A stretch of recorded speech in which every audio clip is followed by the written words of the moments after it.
Indonesia akan segera mengikuti pemilu legislatif 2024 dan Pilpres 2024. Momen bersejarah ini akan kita saksikan bersama tanggal 14 Februari mendatang tahun 2024. Seluruh partai yang terdaftar di KPU sudah mendaftarkan calegnya di setiap daerah, di setiap provinsi, kota, sehingga mereka nanti berharap mereka punya caleg duduk di setiap perwakilan, baik mulai dari daerah sampai di pusat. Salah satu partai yang mencalonkan dirinya juga adalah Partai Perindo, salah satunya di DPD Kabupaten Mimika. Saat ini saya sudah bersama dengan seorang caleg dari Partai Perindo. Mungkin bisa memperkenalkan diri, Bu. Silahkan, Bu. Baik, terima kasih, Pak. Ya, nama saya Yosefin Sampelino. Saya maju calon legislatif Kabupaten Mimika lewat Partai Perindo, Dapil 6. Oh, oke. Dapil 6 ya? Iya. Saya adalah pensiunan pegawai negeri. Oh, Oke. Ya, jadi Ibu dulu adalah seorang ASN ya, Bu ya? Iya. Oke. Saya adalah pegawai negeri, pensiunan pegawai negeri sejak tahun 2021. 2021 sudah Iya. pensiun ya. Tapi dengan sesudah pensiun itu apa Ibu masih mau capek gitu ya? Iya, saya masih punya semangat untuk bagaimana memperjuangkan membantu masyarakat gitu ya. Karena memang dulu kan tugas saya selalu ada di lapangan. Saya dulu di perkebunan dan kemudian di peternakan sehingga juga. Itu memang di wilayah saya di Dapil 6 itu memang itu adalah masyarakat berkecimpung di bidang itu. Oke. Oh iya, Bu. Ibu kan daerah Dapil 6 ya. Mungkin bisa disebutkan daerah mana saja itu, Bu, Dapil 6? Ya, Dapil 6 itu meliputi distrik Iwaka, distrik Mimika Timur, kemudian ada 7 di distrik di wilayah pantai, mulai dari distrik Mimika Barat Jauh, Mimika Barat Tengah, distrik Kokonau, distrik Amar, distrik Mimika Tengah, Mimika Timur Jauh, dan Jita. Iya. Sangat luas ya, Bu ya, secara wilayah. Sangat luas wilayahnya. Oh, kalau menurut Ibu di daerah itu kan termasuk daerah pesisir ya. Jadi kira-kira apa sih yang menjadi pokok pemikiran Ibu ketika nanti duduk sebagai anggota DPRD? Apa yang mau Ibu utamakan harus diperjuangkan ketika Ibu duduk sebagai anggota dewan? Ya, baik, Pak. Wilayahnya itu mulai dari Atuka ya, mulai dari distrik Iwaka, Mimika Timur dan ke pantai. Jadi mulai dari distrik Mimika Timur sampai ke pantai itu pada dasarnya masyarakat masih kesulitan air bersih, sehingga sangat penting untuk menjadi perhatian pemerintah ke depan itu bagaimana masyarakat itu bisa mendapatkan air bersih. Itu mulai dari itu saya melihat dari SP7, SP9, SP5, SP6 itu memang mereka betul-betul masih sangat membutuhkan sumber-sumber air bersih yang layak untuk digunakan. Dan selama ini mereka air bersihnya dari mana, Bu? Kalau mereka umumnya dari hujan. Mengandalkan air hujan. Mengandalkan air hujan, kemudian ya ada juga yang pakai sumur, tetapi ya tentu tidak layak untuk dikonsumsi. Begitupun apalagi kalau di pantai. Jadi pada umumnya mereka masih mengandalkan air bersih. Air hujan. Nah, kita beruntung kalau di Timika ini kan sudah ada air galon ya yang masyarakat untuk konsumsi minum, tetapi kan untuk mandi, mencuci itu kan butuh air bersih juga. Nah, kalau di pantai betul-betul belum ada sama sekali. Mereka betul-betul hanya mengandalkan air hujan saja. Dan bahkan mereka biasa minum ya air payo yang ada di sana, sehingga memang itu menjadi kebutuhan dasar. Dan itu yang Ibu lihat memang harus diperjuangkan. Ya, itu sangat perlu diperjuangkan itu. Kemudian penerangan, betul. Itu juga penerangan. Pada umumnya di wilayah pantai itu penerangannya masih sangat sederhana ya. Penerangan. Kemudian kebutuhan dasar hidup ya. Untuk wilayah Mimika Timur dan Iwaka Ya, itu di situ kan pengembangan ekonomi kerakyatan kan sudah mulai bertumbuh, Sudah mulai baik berjalan, dari ya? segi pertanian, peternakan maupun perikanan Air tawar. air tawar ya. Nah, itu sudah berkembang. Nah, cuma memang banyak hal yang masih perlu kita perbaiki, contohnya pertanian. Ya. Pada umumnya kan pertanian kan masih lebih banyak menggunakan pupuk kimia dan pestisida kimia yang tentu ada efek sampingnya kepada Bagi kesehatan, ya? kesehatan manusia. Efek apa, Bu? Hah? Saya jadi takut ini.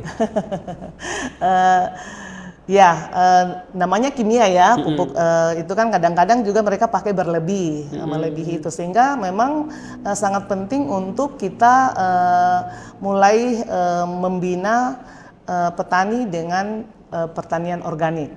Mengedukasi, ya, mengedukasi masyarakat untuk bagaimana mereka memproduksi, menghasilkan produksi sayuran organik dan tanaman-tanaman organik begitu.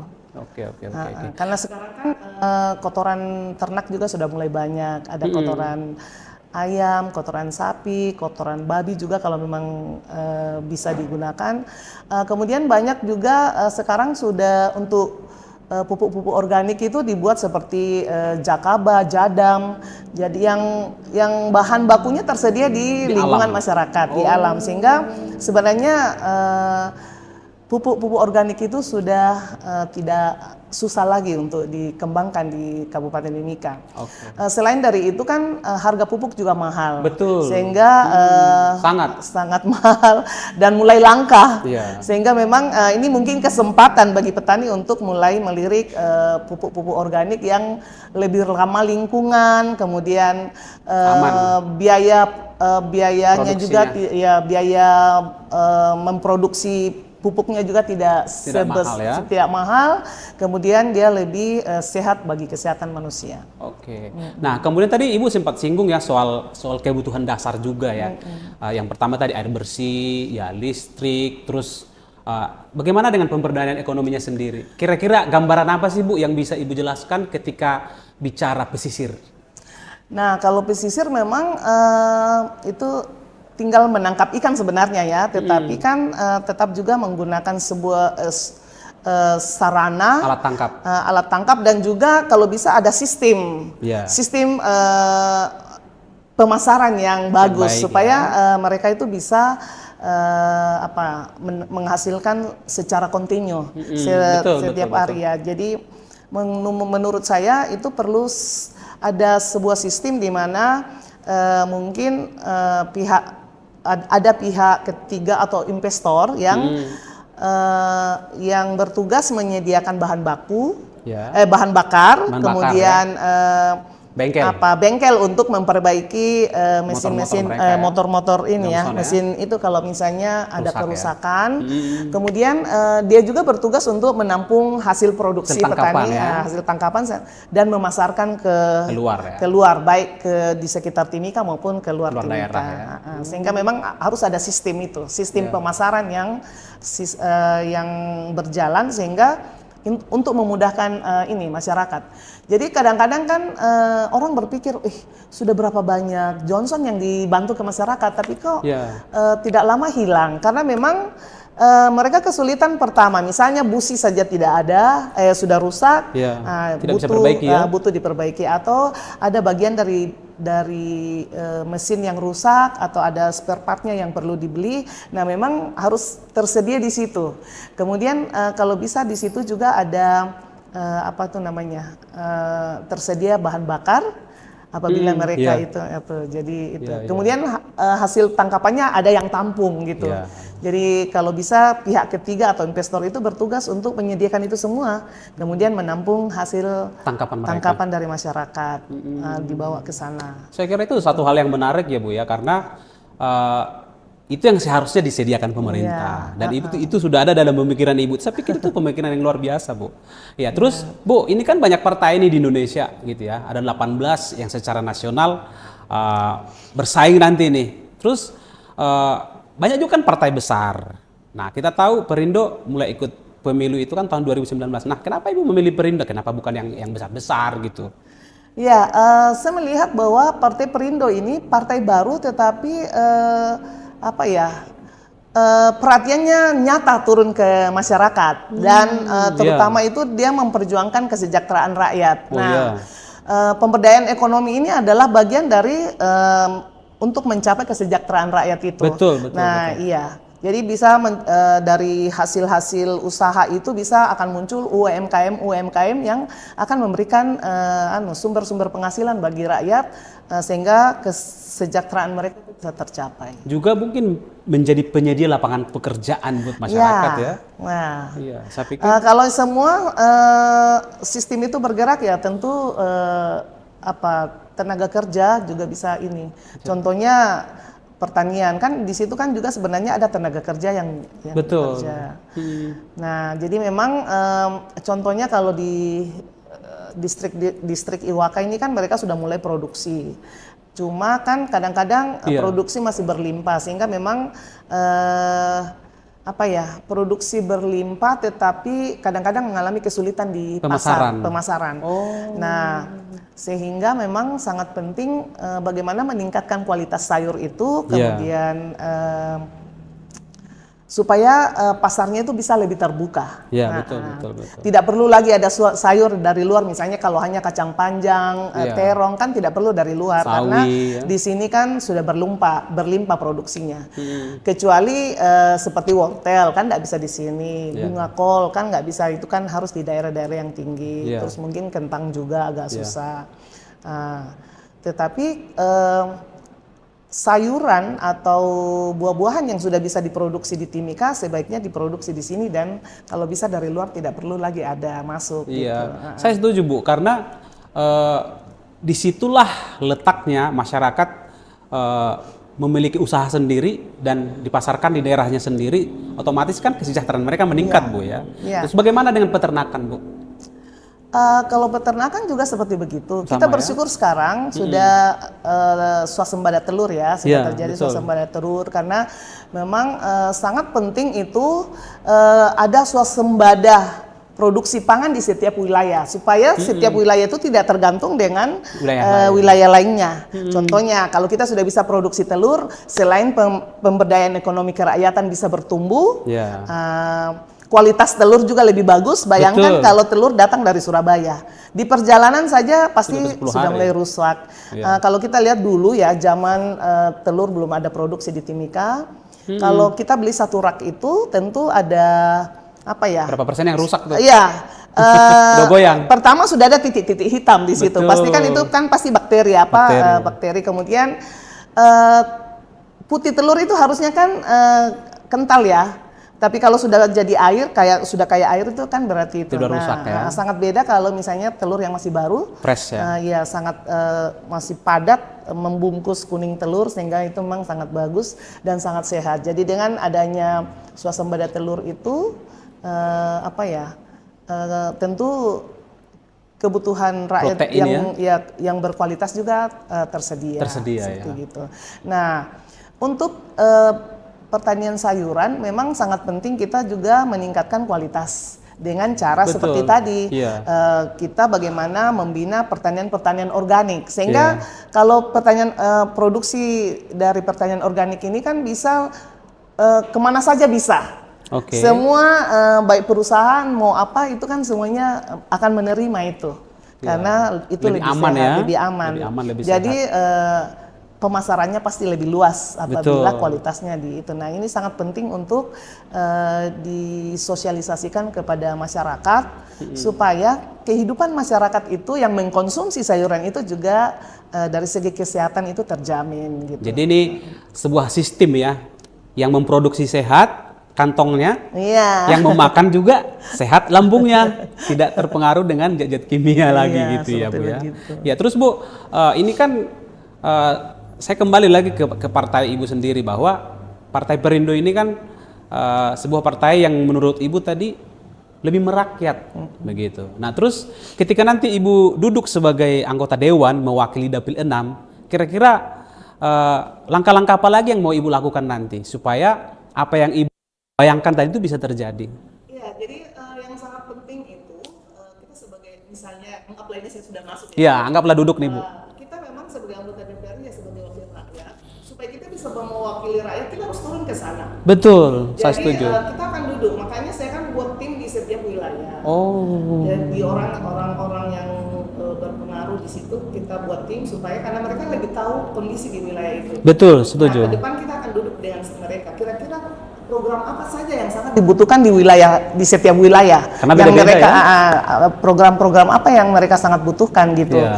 Nah, kita akan duduk untuk merencanakan itu bersama sehingga kita bisa memperjuangkan karena tugas anggota DPR itu bagaimana menampung aspirasi rakyat dan Betul. memperjuangkannya. Ya. Nah, gitu sehingga supaya kita bisa tahu kita harus turun untuk mendengarkan aspirasi mereka apa Langsung. sih. Iya. Kira-kira kebutuhan dasar apa yang masih sangat penting untuk kita kembangkan di setiap wilayah yang ada seperti begitu.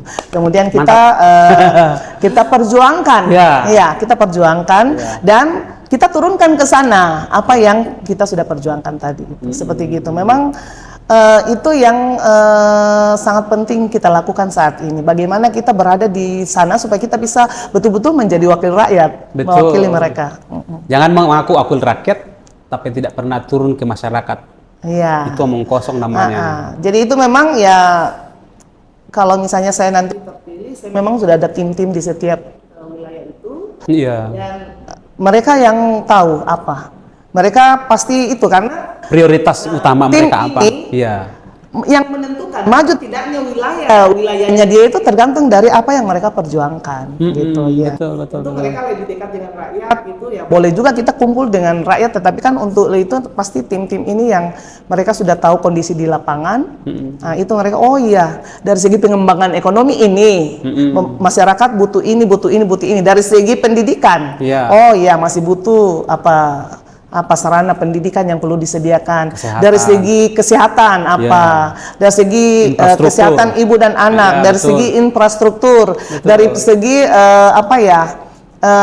jalan produksi supaya itu contohnya misalnya mau bikin usaha pengolahan sagu. Ya. Tentu tidak mungkin kan batang sagu tuh kita pikul dari dalam untuk masuk sini. Jadi kalau bisa buat jalan produksi ke dalam Ya. supaya kiri kanan jalan tuh sagu yang ada di kiri kanan jalan itu bisa diangkut pakai kendaraan sehingga lebih memudahkan.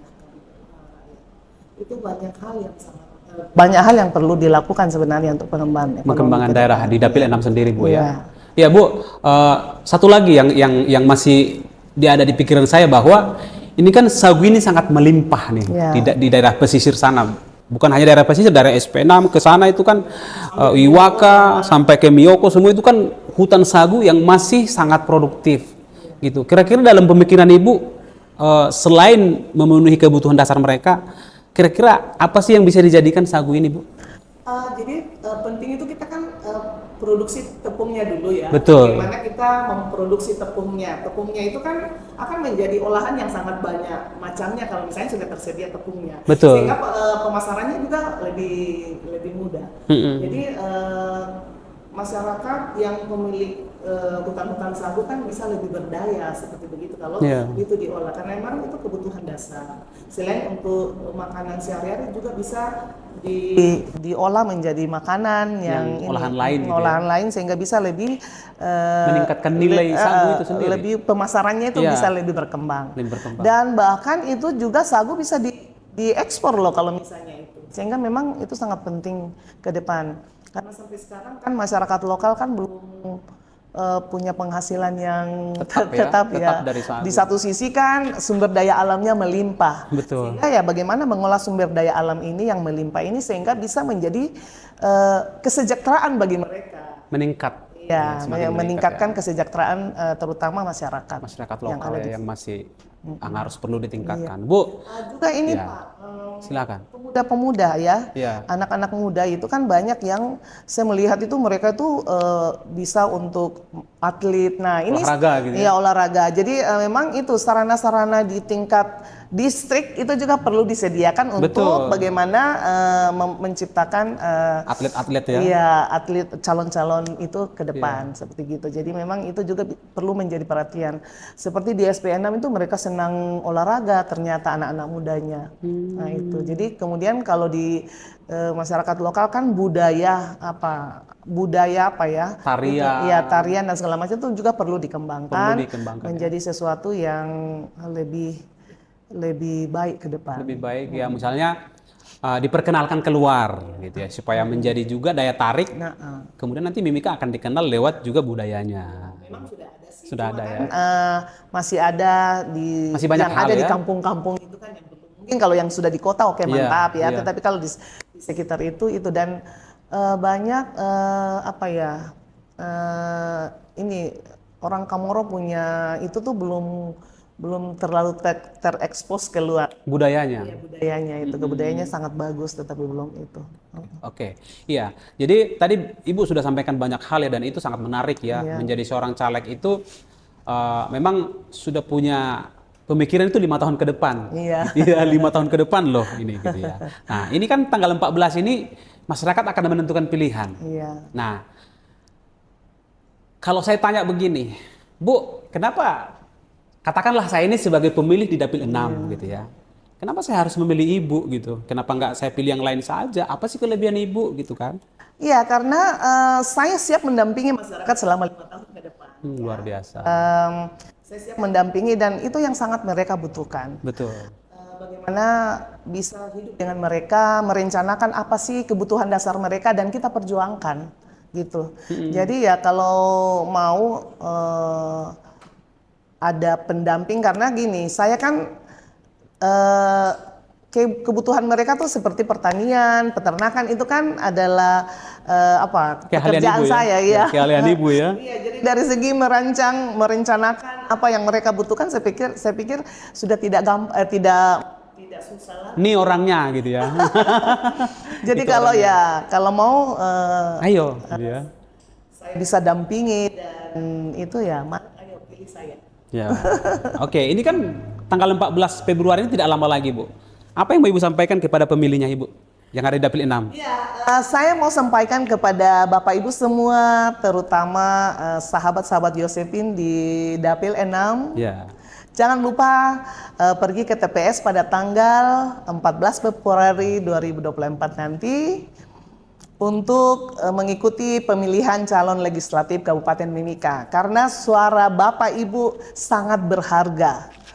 Sangat berharga. Jadi suara Bapak Ibu menentukan kehidupan Bapak Ibu 5 tahun ke depan. Betul. Jadi pilihlah yang terbaik yang bisa mendampingi Bapak Ibu 5 tahun ke depan. Dan jangan lupa buka kertas suara, pilih Partai Perindo nomor urut 16 dan pilih nomor 1 atas nama Josephine Sampelino. Jangan lupa ya. Perindo Menang. Oke.